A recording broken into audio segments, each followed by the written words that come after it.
In this video, I want to talk just a little bit about the different books we'll be reading in our class this summer term. In the introductory module, and also in the instructions for, now I'm forgetting if it was in the reading tweets or the blog posts, but I did put a couple of links to resources that will help you think about how to get what you need out of a book without reading every single word of it. That is an academic skill. It's something that historians in particular work on because the basis of the work that we do is in reading text. Of course, it's great if you're a fast reader. You could read all of the words of all of the books, but I know that's not the case for most of us. And so we have to think about skimming strategies and other ways of getting into the readings so that we can understand the main points and ideas and take away what we need to understand the course of the Mexican Revolution. Okay, so the books that we have this semester are, let's see if I can hold this right, not have too much glare, Michael Gonzalez's The Mexican Revolution, Justin Castro's Radio and Revolution. Those two, along with the book called The Mexican Revolution that's edited by Mark Wasserman, those three are the books that we will be using for every module, with one exception. And so I think I lied. There's like 3 exceptions. But anyway, most modules we will be using those 3 books. And the reason being is that they have different purposes. So the Gonzalez book, for example, this one is meant to provide an overall synthesis of the revolution. So this is giving us the narrative, the story of the big events, so that we can read this book and understand what was the revolution, what were its main events. Castro, on the other hand, is looking at a specific aspect of the revolution. So he's thinking about how a new technology, radio, impacted the end of the Porfiriato and the course of the revolution. Not just the ways that different factions that were fighting against each other in Mexico incorporated or tried to prevent others from having radio, but also the ways that the new state, once it began to take shape in the late teens and throughout the 1920s, started to think about radio and its place in the Mexican nation. The last book, the one I don't actually have a hard copy of, and I'm working to get mine back, is The Mexican Revolution by Mark Wasserman. That one is a little different because what it does is it gives us a compilation of primary sources from different aspects of the revolution. So in the first module, we read the introduction to Wasserman's book. That is a synopsis of the revolution to kind of give us the view from 30,000 feet. So that if you didn't have a general idea of the turning points of when the revolution started and stopped, you will have gotten that from his synopsis. The rest of the book presents us with different kinds of primary source materials that have been translated, have been excerpted, and have been prefaced so that we can understand how they fit into the context of the revolution. I say all of that because of course, Mark Wasserman, as the editor, made certain choices about how to translate, how to excerpt, how to preface those things. So he's giving us some of his interpretations along the way, but we are getting the words of people who took part in the revolution, even though they're mediated through translation and through some of those editorial choices. So as you read in that book, you'll know these were people who were really close to the events. This is the way they saw these things. This was the stake they had in those events. As you read these, then, you'll notice that in each module that have these 3 books together, there are just 1 or 2 chapters from each book that you need to read. Sometimes there will be a series of maybe 5 or 6 documents, but they're shorter in the Wasserman book than a regular chapter of a secondary source book. So as you read these, you want to pay attention to the introduction sections of each chapter. Something I do sometimes is I do the outside-in reading practice, where I read the introductory sections of the chapter so that I can get the big ideas about what either Gonzalez or Castro is going to be talking about what kind of argument they're making in this chapter. Then I go to the end of the chapter to look at how they conclude it. You can do this with whole books too, but you can do it with individual chapters. And so, go to the end of the chapter, and then I look at the headings. I know that Gonzalez uses headings. I can't remember if Castro does or not. He does.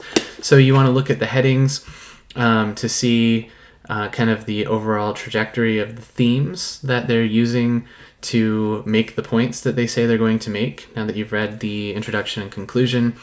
And then you can read topic sentences so that you can just get a broad sense of what they're talking about. But if you're going along doing that kind of skimming and you find that you don't quite understand what's happening, that's when you pause and you read in a little bit more depth until you kind of say, okay, I get it now. And then you can move on.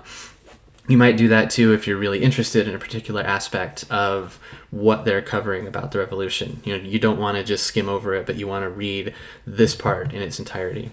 You should also be thinking about the methods that they're using, and that's something I emphasize in the discussion assignments in particular, but allude to it in the reading tweets and other assignments too. What sources are these authors using? Are they using the same sources? Are there other sources they could be consulting that would give us different perspectives? For example, are we hearing only from men who are participating in the military side of the revolution, not from women who were either accompanying those men in the revolutionary campaigns or who were still at home or leading kind of different lives in different places at that time? What would those other perspectives help us to better understand or add more complexity about? So again, those are things just to think about. Those are questions you might want to pose, along those lines, thinking about why an author used this particular source and not that one. You might also think about their interpretations. So as you go along reading, you need to figure out how to separate the evidence from the interpretations. The evidence will usually be cited with a footnote. Sometimes it'll be a direct quote.